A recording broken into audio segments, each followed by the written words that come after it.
प्रारंभ के सभी दर्शकों को मेरा नमस्कार। मेरा नाम है संदीप आर के सिंह और आज हमारे साथ श्री अवनीश पीएन शर्मा जी और श्री रंजय त्रिपाठी जी। दर्शकों, कुछ लोगों ने पहले हमें रंजय त्रिपाठी जी के साथ देखा होगा। मैं बता दूं, आपको थोड़ा इनका इंट्रोडक्शन दे देता हूं। रंजय त्रिपाठी जी एक बिजनेसमैन हैं और टेक्निकल फील्ड में, साइंटिफिक फील्ड में 25 साल का अनुभव रखते हैं और उसी फील्ड में जो कि इसके जो इंस्ट्रूमेंट्स होते हैं, साइंटिफिक इंस्ट्रूमेंट्स होते हैं, उसमें इनका अच्छा खासा योगदान। और सबसे पहले हम आज का जो हमारा विषय है वो विषय है कि जो पाकिस्तान में नूर खान बेस पर जो हमला हुआ, सरगोदा पर जो हुआ, तो बात ऐसी बताई जा रही है कि वहां पर कुछ न्यूक्लियर रेडिएशन के भी अंदेशे हैं कि शायद भारत ने उनके पाकिस्तान के जो न्यूक्लियर जितने सिस्टम्स वहां रखे हुए थे उस पर बहुत बड़ी चोट पहुंचाई। तो सबसे पहले तो हम रंजय भाई से कंफर्मेशन चाहेंगे, इसके बारे में इंफॉर्मेशन चाहेंगे। कंफर्मेशन तो क्या, इंफॉर्मेशन चाहेंगे कि क्या स्टेटस है। और रंजय भाई की बात करने से पहले आप सब के लिए पाकिस्तान से एक बहुत बढ़िया वीडियो आया हम लोग के पास, जिसमें ये बताया जा रहा है कि भाई लोग जी ये देखें। मैं आपको थोड़ी सी एक तारीफ करना चाहता हूँ, बताना चाहता हूँ। जहाँ पर इन्होंने रात को जिस शख्सियत के मकान पर इंडिया ने जो हमला किया है, 2 जगहों पर उसने हमला किया। एक उसने मौलाना मसूद अजहर, जो एक जिहादी कमांडर है, जो जैश ए मोहम्मद के सरबराह हैं, उनके घर पे इन्होंने हमला किया। उसकी फैमिली के 12 लोग शहीद हो गए, जिसमें छोटे बच्चे भी शामिल हैं। और दूसरा हमला मुरीद के लश्कर तैयबा के मरकज पे किया है, वहां पर भी लोगों की शहादत की खबरें मौसूल हुई हैं। तो जैसा कि आपने देखा, ये तो लाल टोपी वाला हल्का भगवा आतंकी था। ये लाल टोपी वाला हल्का पीला आतंकी निकला। नहीं, जैसा दोस्तों आपने देखा कि ये पाकिस्तान के ही आतंकवादी संगठन जो है वही कंफर्म कर रहे हैं कि मौलाना मसूद अजहर के परिवार खत्म हो गया। ऑफ कोर्स हमारी आर्मी ने भी वो कंफर्म किया था, तो उनके अपनी तरफ से कंफर्मेशन आ रही कि कितनी बुरी तरह वो पीटेगी। खैर, इसके साथ में रंजय भाई कृपया बताएं, ये नूर खान बेस पर और सरगोदा बेस पर जो भारत ने हमला किया और उसको पूरी तरह ध्वस्त कर दिया, तो उसमें न्यूक्लियर रेडिएशंस की क्या बातें हैं, क्या चल रहा है जी? देखिए, ये सारी स्पेकुलेशंस तो तब चालू हुई है। अभी मैं इसको स्पेकुलेशन ही मानूंगा और ये कंफर्म शायद कभी जीवन में ना हो, क्योंकि ये ऐसी बातें हैं जिसमें कि we don't know did we hit nuclear installation और नॉट, क्योंकि हमारी आर्मी ने हमें बताया नहीं, हमारे मिलिट्री पर्सन ने बताया नहीं, तो हमें पता नहीं है कि ये हिट किया या नहीं किया है। लेकिन कुछ तो जो वहां से एक्टिविटीज आ रही है उसके अनुसार एक जो यूएस एयरफोर्स है, डिपार्टमेंट ऑफ एनर्जी का जो उनका जो एक प्लेन है जिसमें उनकी फुली एक लेबोरेटरी है जो कि रेडिएशंस को मापती है और रेडिएशंस को एब्जॉर्ब करती है, रेडिएशंस को डीके कराती है, उसके उनकी पूरी लैब है। उसका एक प्लेन वहां पे पहुंचा और ये लोग वहां पे कुछ कर रहे हैं। और प्लस साथ ही एक ये भी कंफर्म सी रिपोर्ट आई कि इजिप्ट से बोरॉन भर के एक प्लेन आया है। बोरॉन एक ऐसा मटेरियल है जो कि न्यूट्रॉन्स को एब्जॉर्ब करता है। तो क्या है ये चीजें, न्यूट्रॉन और ये एक्टिविटी के बाद में बताएंगे। तो देखिए क्या है कि इस बात के सबके प्रूफ है कि नूर खान एयरबेस पे भयंकर अटैक हुआ, और एक तो एयरफील्ड पे ही हुआ और एक कुछ अनजान सी पहाड़ियों के पास हुआ। और बताया जा रहा है कि वो पहाड़ियां वो थी जिसमें वो एक कुछ टनल्स हैं, उस टनल के अंदर में जाके पाकिस्तान के जो एटॉमिक बम्स रखे हुए हैं वहां का वो एरिया है। प्लस उस अटैक के कुछ ही मिनट के बाद, 4 मिनट के बाद में या कुछ ऐसा, पहला भूकंप आया 4.2 रिक्टर स्केल का, और फिर उसके कुछ ही समय बाद में दूसरा भूकंप और आया, that was around 4.7 Richter scale. तो वी डोंट नो, क्योंकि कंफर्मेशन कोई नहीं दे रहा। और दूसरी बात यह है कि इसी के तुरंत के बाद में पाकिस्तान का एनसीएस जो है, नेशनल सिक्योरिटी जो भी उनका होगा, उन्होंने एक तुरंत एनसीएस की आपात बैठक बुलाई थी। और वो आपात बैठक बुलाने के बाद में कुछ ऐसा स्पेकुलेशन कुछ हमारे यहाँ पे भी चैनल में भी चला था, एक्स पे भी बहुत सारी पोस्ट आई थी कि पाकिस्तान ने जो है ना पैनिक बटन दबाया है और अपने न्यूक्लियर जो न्यूक्लियर जो लोग हैंडल करते हैं उनकी और प्लस सिक्योरिटी की इमरजेंसी मीटिंग बुलाई है। उस समय पे बहुत जबरदस्त उनके एयर बेसिस पे, उनके एविएशन रडार्स पे और उनके एयर कमांड्स पे बढ़िया हमारी तरफ से रॉकेट और बम जा रहे थे। तो वो मीटिंग बुलाई तो कुछ तो मतलब उस समय कुछ तो हुआ है जो कि क्लासिफाइड हो चुका है, जो कि अब शायद पेपर्स पे कोई नहीं आए। वी डोंट नो, हमको नहीं पता क्योंकि हमारी आर्मी हमें नहीं बताया। और उसके बाद और ये जो भूकंप आया, भूकंप आने के 1 घंटे के अंदर में ही तत्काल जो है वो पाकिस्तान के डीजीएमओ का हमारे डीजीएमओ को फोन करना और फिर 3:35 बजे डिस्कस करना कि चलो 5 बजे से नो बॉम्बिंग। और आपको उसी के बीच में जब ये 5 बजे जब डिक्लेरेशन, उसके लगभग 2 घंटा पहले ही जो है आर्मी भारत सरकार की तरफ से ये पॉलिसी आ गया था कि any act of terror will be consider as act of war.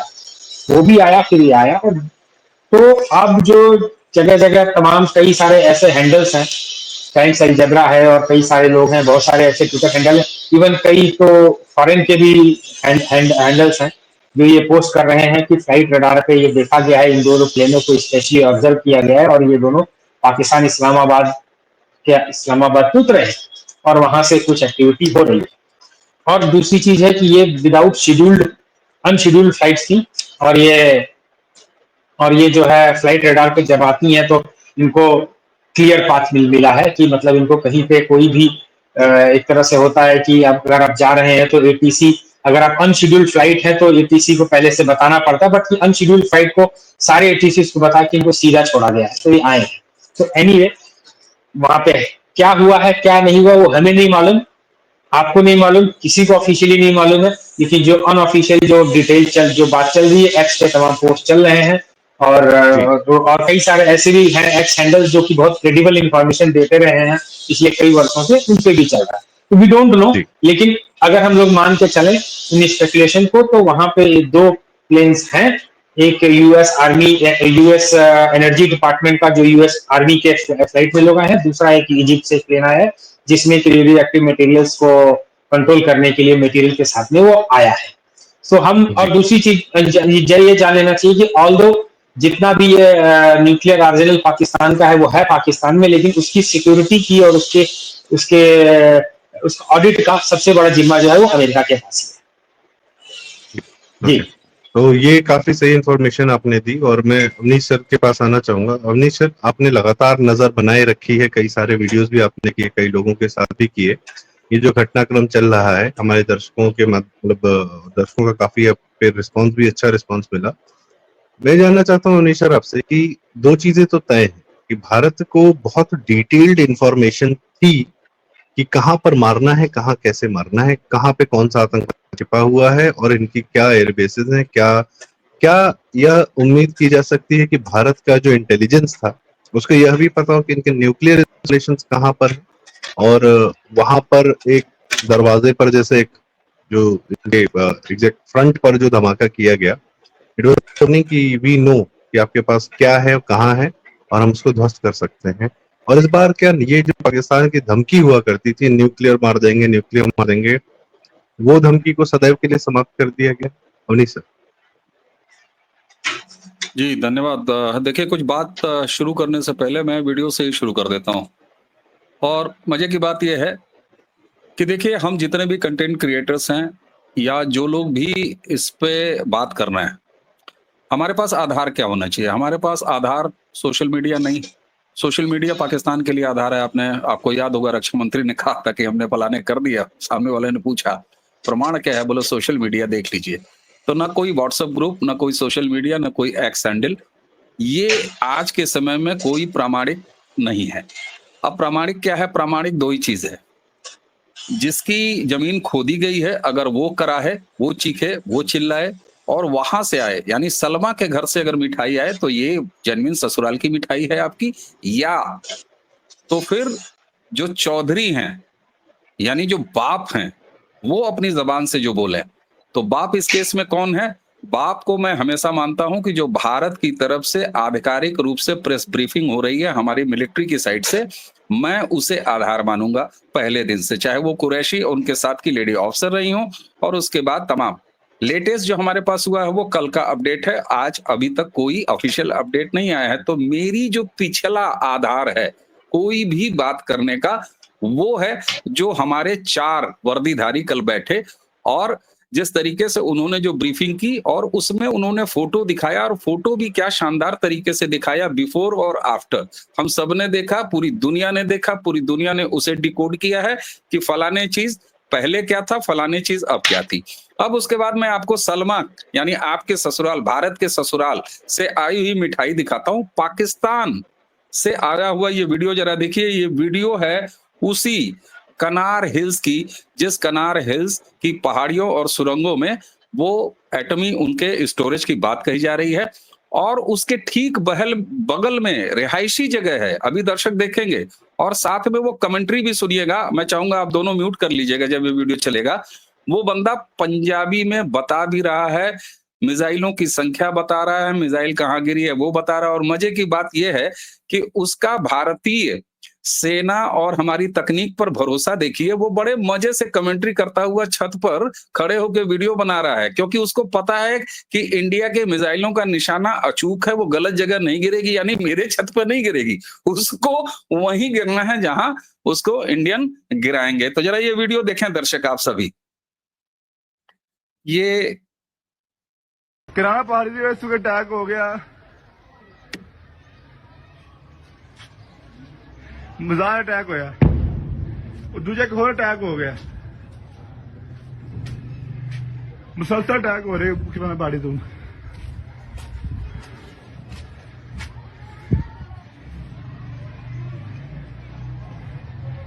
ਕਿਰਾਨਾ ਪਹਾੜੀ ਦੇ ਸਾਹਮਣੇ ਇੱਕ ਚੌਕੀ ਸੀ ਆਰਮੀ ਦੀ ਛੋਟੀ, ਉੱਥੇ ਅਟੈਕ ਹੋਇਆ, ਉਹ ਮਿਜ਼ਾਈਲ ਅਟੈਕ। ਆ ਸਾਹਮਣੇ ਆਣ ਵੇਖ ਰਹੇ ਹੋ, ਆ ਮਿਜ਼ਾਈਲ ਜੀ ਹੈ।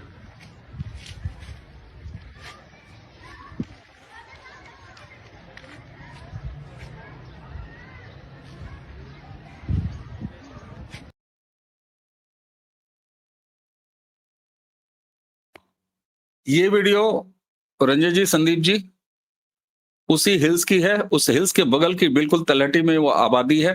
ये 2 चीज प्रूव करता है, 2 मिसाइल अटैक हुए हैं, 2 अर्थक्वेक जो कि सीधे सीधे तौर पर मैन मेड लगते हैं वो हैं। यानी पाकिस्तानी नेशनल ने अपने वीडियो में कंफर्म किया है कि 2 मिसाइल आई हैं और वहीं गिरी हैं किन्नौर हिल्स पे। उसके अलावा 2 ही मैन मेड टाइप के, क्योंकि एक ही रिक्टर स्केल और बिना किसी भूमंडलीय या जो धरती के अंदर वो अंग्रेजी वाली टेक्टोनिक क्या बोलते हैं उसको, जरा मैं प्रोनाउंशिएट नहीं कर पा रहा हूँ, सुबह से कोशिश कर रहा हूँ, 3-4 बार कोशिश कर चुका। टेक्टोनिक, मैंने एक जगह टाइटेनिक कह दिया था, दर्शकों ने बड़ा हमको गरियाया। तो ये टेक्टोनिक जो है वो न प्लेटों के मूव होने का कोई संकेत है, न कहीं कुछ है। तो फिर ये भैया काहे का ये राहुल गांधी वाला भूकंप हो सकता है कि राहुल जब बोलेंगे तो भूकंप आएगा, क्योंकि राहुल भी भारत में एक तरह से पाकिस्तान के एम्बेसी है और उसके हाई कमीशन है। देखिए साहब, हमें डॉट्स जोड़ना है।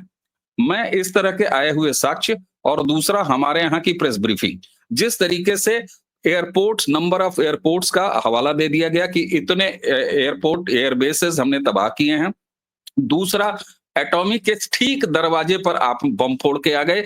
और चौथा, आपने एक एक उनके, चाहे मिसाइल अटैक हो, मैं मिसाइल अटैक की जब बात कर रहा हूं तो जब उन्होंने, अभी मैं वो डॉट भी जोड़ने का प्रयास करूंगा कि उन्होंने दिल्ली को जब अपने फतह 2 से टारगेट करने का प्रयास किया तो आपने उसे सिरसा में न्यूट्रलाइज कर दिया, यानी उनके मिसाइल से लेके उनके ड्रोन से लेके। अब जरा मैं क्रोनोलॉजी गिनाता हूं और डॉट्स जोड़ते चलते हैं हम सारे अगले 2 या 3 मिनट में। 9 तारीख से ये शुरू हुआ फेस ऑफ, और पहले दौर में क्या किया पाकिस्तान ने? पहले दौर में राजस्थान से लेके पंजाब तक इंक्लूडिंग जम्मू कश्मीर, वहां उन्होंने ड्रोन अटैक किए। ड्रोन अटैक किए हमने, यानी भारत की सेना ने उसको अपने एयर डिफेंस सिस्टम से वो न्यूट्रलाइज किया, न्यूट्रलाइज करते गए। S-400 जो कि हमारा सुदर्शन है, अभी तक ऑफिशियली उसके इस्तेमाल का कोई डिक्लेरेशन नहीं हुआ है। कल की प्रेस ब्रीफिंग में अर्जुन का डिक्लेरेशन जरूर हुआ है, अर्जुन का नाम लिया है, इसलिए मैं ये मानूंगा कि S-400 यानी सुदर्शन इस्तेमाल नहीं हुआ है, क्योंकि ऐसी कोई डिटेलिंग नहीं है। अगर हुई होती तो जिस तरीके से अर्जुन की डिटेलिंग हुई है उसी तरह से उसकी भी डिटेलिंग हुई। तो एक तरफ आपने उनको न्यूट्रलाइज किया, यानी आपके ऊपर जो हमला हुआ आपने अपनी 9 तारीख को भी जनहानि नहीं होने दी। आपने 9 को जब उनको पलट के मारा तो उन्होंने 10 तारीख को क्या किया, 9 को वो केवल और केवल सिविलियन एरियाज पे स्ट्राइक कर रहे थे पाकिस्तानी, लेकिन 10 को उन्होंने सीधे सीधे आपके मिलिट्री बेसिस, चाहे वो पंजाब के मिलिट्री बेसिस हो, चाहे वो राजस्थान के हो, चाहे जम्मू कश्मीर के हो, आपके मिलिट्री बेसिस को उन्होंने टारगेट किया।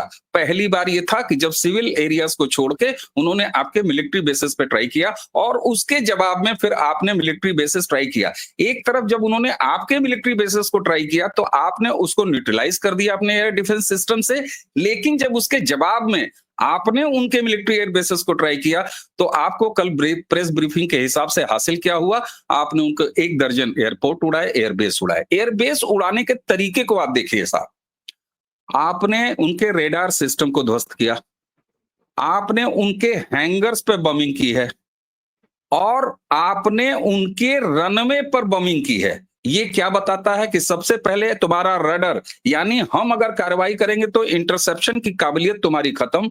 दूसरा, तुम्हारे जो हैंगर्स में खड़े हुए F-16 हो चाहे J-17 हो, उनको हम बर्बाद करेंगे। उड़ता हुआ तो हम मार ही चुके हैं और मारते ही रहेंगे, लेकिन यहां खड़े हुए बर्बाद करेंगे। और अगर कुछ गलती से सलमा के तहखाने में बच भी जाएं तो हम रनवे डिस्टर्ब करेंगे ताकि तुम उड़ ना पाओ।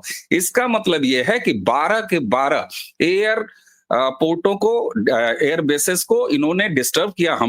तो हमने सबसे पहले ये किया कि अगर तुम हमारे सैन्य ठिकानों पर अब हमला करोगे, जो कि तुमने 10 को किया, उसके जवाब में हम तुम्हें अब उड़ने के लायक नहीं छोड़ेंगे। ये कंप्लीट ऑपरेशन था जिसकी कल डिटेलिंग की गई कि हमने एयर बेसेस उड़ाए।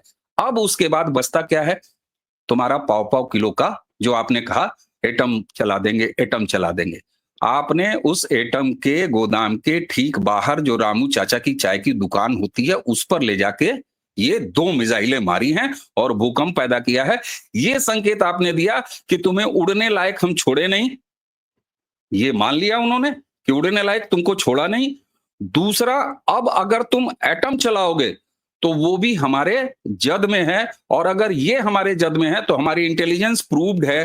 तुम्हारे हैंगर्स कहां हैं, तुम्हारे गोला बारूद कहां हैं, तुम्हारा रेडार सिस्टम कहां लगा हुआ है। हमारी न सिर्फ वहां पहुंच का मतलब है कि इंटेलिजेंस ऑलरेडी था, आपको एड्रेस पता था, तब आप वहां पहुंचे हैं।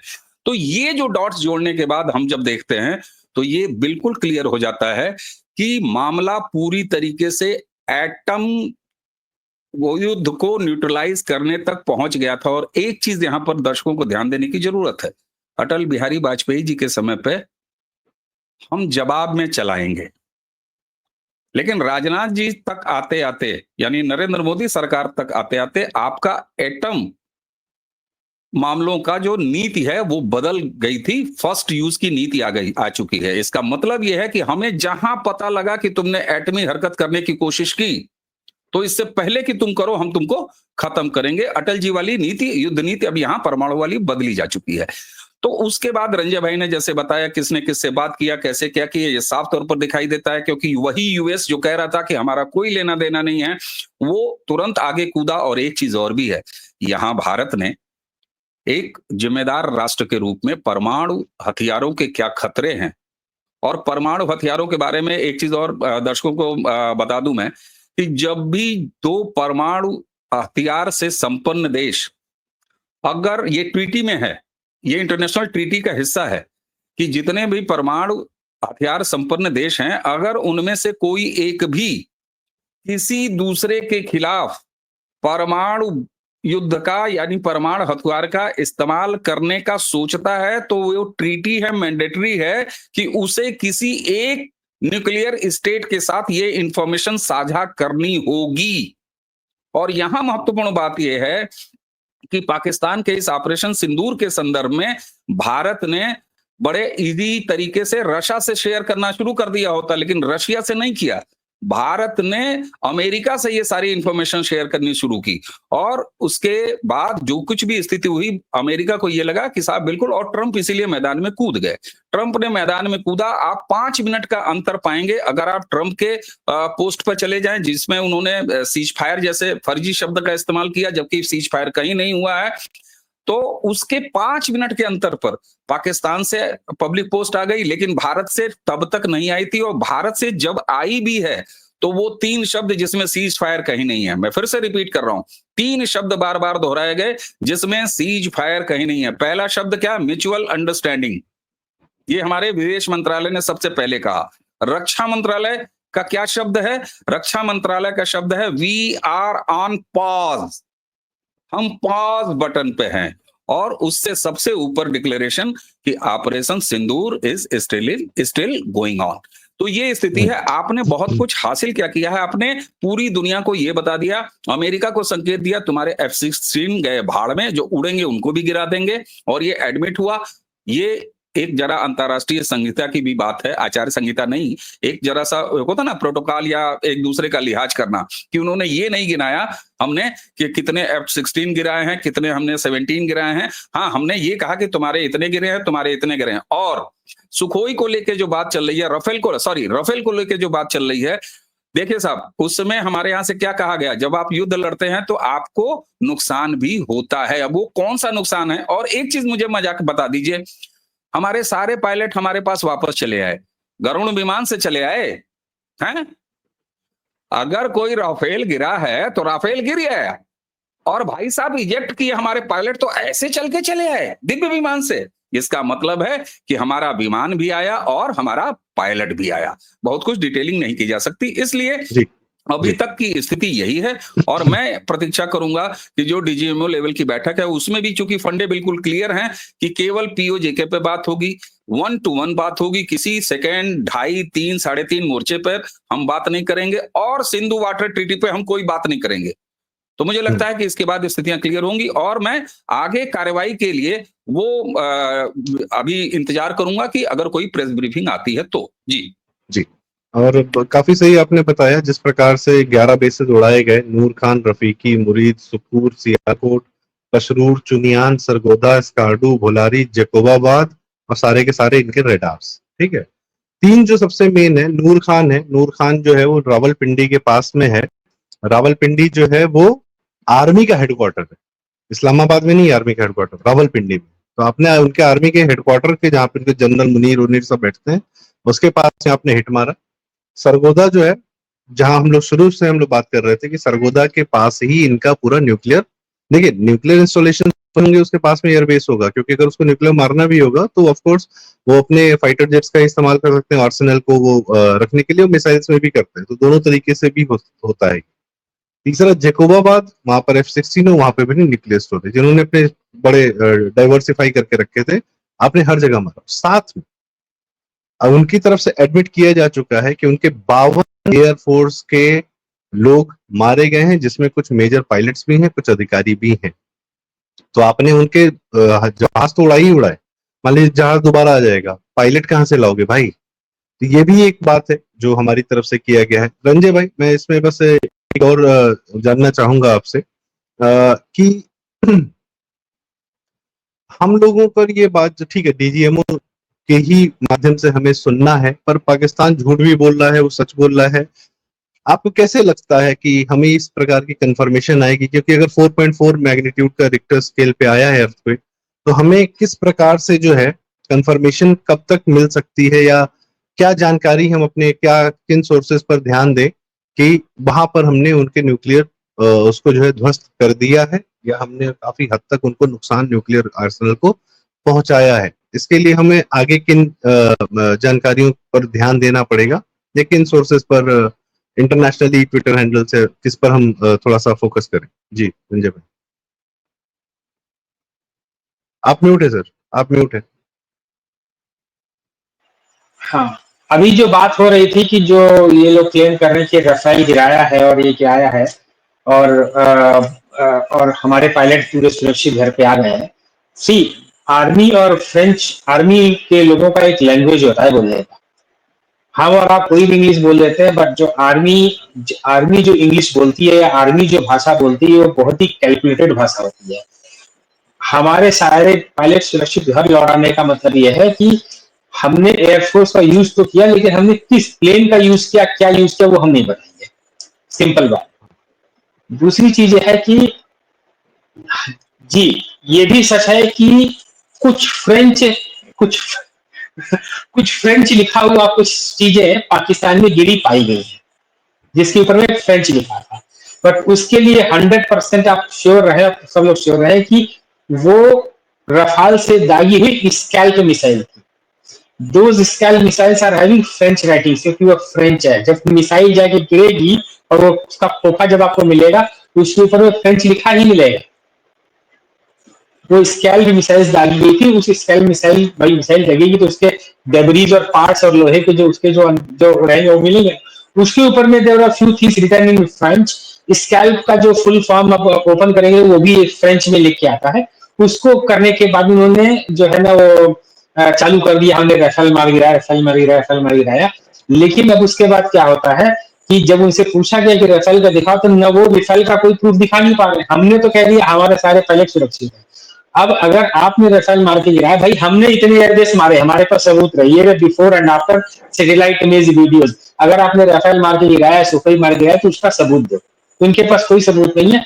किसी जब उन्होंने वो फ्रेंच का लिखा हुआ वो पाया तो उनको लगा, लेकिन किसी ने बता दिया आप ये मत बोल देना कि ये राफेल है, ये मिसाइल का पार्ट है, नहीं तो पता लग जाएगा नहीं ये मिसाइल मारी है हमारे ऊपर, और हम कुछ नहीं कर पाए। तो वो उसको पचा लेगा, बस खाली झुनोरा पीट में राफेल मार के लेगा, राफेल मार के। तो ये मैं ये कहना चाह रहा था इस राफेल के स्टोरी को लेकर। बाकी आपने प्रश्न क्या पूछा था? मैंने खैर वो प्रश्न अपनी जगह पर है, वो तो मैं धीरे धीरे पता चल जाए, कुछ ना कुछ न्यूज आती रहेगी। मैं आप दोनों से बस एक सवाल और पूछना चाहूंगा, जैसे कि हमारी तरफ से किन हथियारों का, जैसे ऑफ कोर्स आर्मी नहीं बताएगी, ब्रह्मोस हमने कल यहाँ पर लखनऊ में जो है ब्रह्मोस की जो फैक्ट्री है उसका अनावरण हो रहा था, तो उसमें भी कहा गया कि पाकिस्तान में जो भी चल रहा है उसमें ब्रह्मोस का इस्तेमाल किया गया है। और क्या आपको लगता है कि ऐसी हैवी जो हमने वहां पर डिस्ट्रक्शन किया है, इसमें ब्रह्मोस या हमारे इस लेवल की मिसाइल कैपेबिलिटीज का इस्तेमाल किया गया है? और एक बात और राफेल के साथ कहना चाहूंगा, एक राफेल के साथ एक इंफॉर्मेशन और देना चाहूंगा। पाकिस्तान जब भी कोई एयर फाइटर जेट जाता है और उसके पास एक मिसाइल या बॉम्ब्स होते हैं ड्रॉप करने के लिए, तो उसका दूसरा काम होता है ड्रॉप करके तुरंत पीछे भागना। तो जब ही आप वापस आते हो, आप अपने उसके कुछ एडिशनल इक्विपमेंट्स होते हैं वो भी ड्रॉप करते हो, ताकि आपका जहाज जो है थोड़ा हल्का हो जाए, थोड़ा लाइटर वेट का हो जाए और आपकी स्पीड बढ़ जाए, क्योंकि आपको बहुत तेजी से पीछे जाना है। तो आप जो एडिशनल वेट होता है वो भी ड्रॉप करते हो, तो वो भी उस चूंकि राफेल का पार्ट होता है, तो वो वही वो सब पा गए होंगे छोटा मोटा, तो उसी पे कह दिया कि राफेल उड़ा दिया, राफेल उड़ा दिया। खैर वो एक अलग कहानी, राफेल कुछ नहीं उड़ाया है, बंकम बकवास, सारे के सारे राफेल हमारे विशुद्ध सुरक्षित। और यही तकलीफ है उनको, सारे भारत के अंदर के पाकिस्तानियों को भी, जो राफेल के आने का विरोध कर रहे थे। दिक्कत यही थी कि पाकिस्तान निपटा दिया जाएगा अगर हमारे पर राफेल आ गया तो।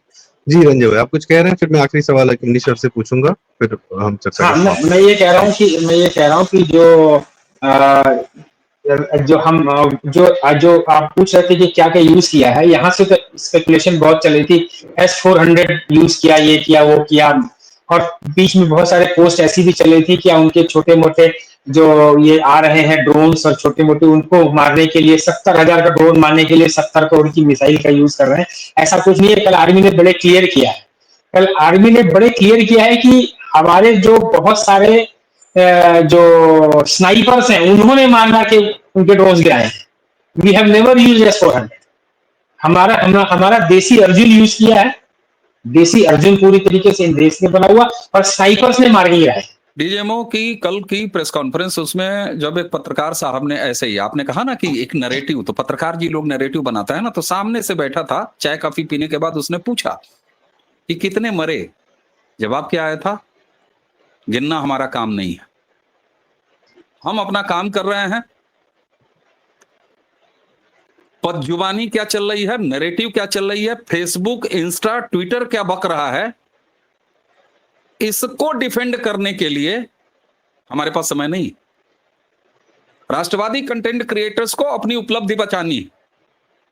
ये कोई फेसबुक पोस्ट नहीं चल रही है, और 4 फेसबुक के यूजर्स को हम समझाने के लिए नहीं बैठे हुए, देश समझाने के लिए नहीं बैठा हुआ। जिसको समझना है वो समझ रहा है, और सलमा के घर से, उसके मायके से आवाज आ रही है, दैट इज एनफ। इसलिए मैं कह रहा हूं कि जो हमारी ऑफिशियल ब्रीफिंग है कि हमने मारा, लाशें बटोरना उनका काम है, हमने अपना काम किया, नरेशन इससे बनता है। और यही वजह है कि कल तक जो अमेरिका कह रहा था कि हमारा कोई लेना देना नहीं है, चाइना ने दोबारा सीज फायर तोड़वाया है कि अकेले अमेरिका क्यों, उसके F-16 उड़े हैं तो हमारे भी बदनामी हुई है, हमारे ऑर्डर्स कैंसिल हो रहे हैं, इसलिए ये चीज करो। आप वहां काम कर रहे हैं, आप किन चमन चूतियों की बात कर रहे हैं? I will not feel sorry to say चूतिया वर्ड, क्योंकि ये एक बहुत अच्छा वर्ड है, परिष्कृत वर्ड है। और चमन चूतियों को समझाने के लिए इस देश के पास अब वक्त नहीं है। ये देश उनको 2014 से 2 उंगलियों से समझा रहा है, दैट इज एनफ। भाड़ में गए ये चमन चूतिया और भाड़ में गया इनका नरेटिव। बहुत सही बात है, सही है कि भाई जिसको समझ में आ रहा है, जिसको नहीं आ रहा है वो नहीं आ रहा है। बस आप सही कह रहे हैं, कई लोग को समझा के आदमी थक जा रहा है कि भाई आपने अद्भुत अचीव कर लिया है 4 दिन में भारत ने, और आप मानने को नहीं तैयार है, तो भाई आपको कोई नहीं मनवा सकता है। घर की मुर्गी दाल बराबर टाइप सीन चल रहा है। जब आपने 12 एयरबेस उड़ा दिए, न्यूक्लियर। संदीप जी एक चीज प्रिंसिपल सुन लीजिए, कम्युनिकेशन का प्रिंसिपल है, जब आप सफाई देने के मोड में आ जाते हैं, समझाने के मोड में आ जाते हैं, इसका मतलब है कि आपके अपने किए पर आपका भरोसा जरा कम है, इसलिए समझाने पर मत आइए। ये कम्युनिकेशन का बेसिक प्रिंसिपल है। कुछ दिन इंतजार करिए, भारत से खबरें आएंगी कि पूरा विश्व जो है यहाँ पर आ रहा है हथियार खरीदने के लिए, आपका एयर डिफेंस सिस्टम खरीदने के लिए, आपके मिसाइल, अर्जुन तीर, आकाश तीर सब खरीदने के लिए। वही अपने आप में सबसे बड़ा सबूत होगा कि आपने क्या अचीव किया है। और मैं धन्यवाद दूंगा vice admiral AN Pramod ji, major general S S Sharda ji, lieutenant general Rajiv Ghai और air marshal AK Bhatia ji का, जिन्होंने हम लोग को बहुत क्लियरली सारी इंफॉर्मेशन स्वयं आकर हमें बताई, कार्य भी किया और उसकी कहानी भी हमें बताई। अगर आप कुछ कह रहे थे, सॉरी। गर्व पिछले हम लोग 38 मिनट से कर रहे हैं। एक शर्म का विषय भी बता दें, कल ब्रह्मोस के मैन्युफैक्चरिंग उत्तर प्रदेश में होने की बात हुई और पूरा एक समारोह हुआ, और दुर्भाग्य से उत्तर प्रदेश का एक मुंह जला मुख्यमंत्री, भूतपूर्व मुख्यमंत्री रह चुका है अखिलेश यादव समाजवादी पार्टी का, उसने कहा कि उत्तर प्रदेश सुतली बम भी नहीं बनाता। आप जरा सोचिए क्या स्तर है उत्तर प्रदेश के एक मुख्यमंत्री का। तो इसीलिए मैं कहता हूं, इन भाड़ों को जवाब देने के लिए हमारे पास समय नहीं है, राष्ट्र के पास समय नहीं है। राष्ट्र ब्रह्मोस बना रहा है, लखनऊ ब्रह्मोस बना रहा है। ये वो आदमी कह रहा है जिसका बाप कभी डिफेंस मिनिस्टर रहा था। खैर क्या कहा जाए, खैर ये तब जवान रहे होंगे किसी इंजीनियरिंग कॉलेज में, जो है कहीं बैठे होंगे किसी के हॉस्टल के कमरे में, ऐसी भी कहानी है।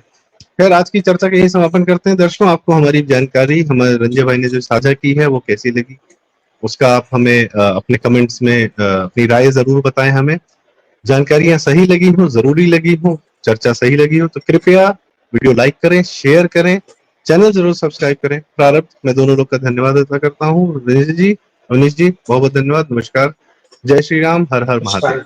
शिव स्त्रोत तांडव भी बजा है सर कल की प्रेस ब्रीफिंग में।